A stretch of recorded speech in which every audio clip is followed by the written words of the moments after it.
अंबाजोगाई शहरात मराठवाडा मुक्ती संग्राम दिनाचं ध्वजारोहण अंबाजोगाईच्या अप्पर जिल्हाधिकारी श्रीमती अश्विनी जिरगे सोनवणे यांच्या हस्ते करण्यात आला. पोलीस परेड मैदान या ठिकाणी ध्वजारोहणाची परंपरा आहे. प्रशासकीय स्तरावरचं हे अनोखं ध्वजारोहण असतं. अंबाजोगाई शहर व परिसरातील सर्व शासकीय कार्यालयाचे प्रमुख या ठिकाणी हजर असतात. त्यासोबतच लोकप्रतिनिधी यांची उपस्थिती आवर्जून असते.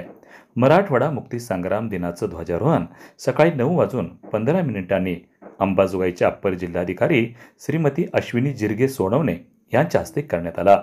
या प्रसंगी केज विधानसभा मतदारसंघाचे आमदार नमिताताई मुंदडा, माजी आमदार पृथ्वीराज साठे, माजी नगराध्यक्ष राजकिशोर पापा मोदी, ज्येष्ठ नेते नंदकिशोर मुंदडा, युवा नेते अक्षय भैया मुंदडा तसंच माजी जिल्हा परिषद सदस्य पंडित जोगदंड, अंबाजोगाईचे माजी उपनगराध्यक्ष मनोज भैया लखेरा, माजी उपनगराध्यक्ष दिलीपदादा सांगळे यांच्यासह प्रशासनातील प्रमुख अधिकारी, ज्यामध्ये उपजिल्हाधिकारी दीपक वजाळे, बीडीओ समृद्धी दिवाने काळे, तहसीलदार विलास तरंगे, अंबाजोगाई नगर परिषदेच्या मुख्याधिकारी तथा प्रशासक श्रीमती प्रियंका टोंगे, अंबाजोगाईतील सार्वजनिक बांधकाम विभागाचे कार्यकारी अभियंता जी.पी. स्वामी, उपअभियंता गोविंद मुंडे यांच्यासह अंबाजोगाई शहर आणि परिसरातील ज्येष्ठ स्वातंत्र्य सेनानी व त्यांचं कुटुंबीय तसंच महसूल विभागातील सर्व अधिकारी कर्मचारी तसंच पोलीस विभागातील सर्व अधिकारी कर्मचारी,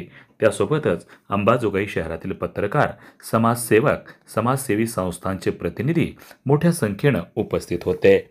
वार्ता न्यूजकरिता परमेश्वर गीते, अंबाजोगाई, जिल्हा बीड.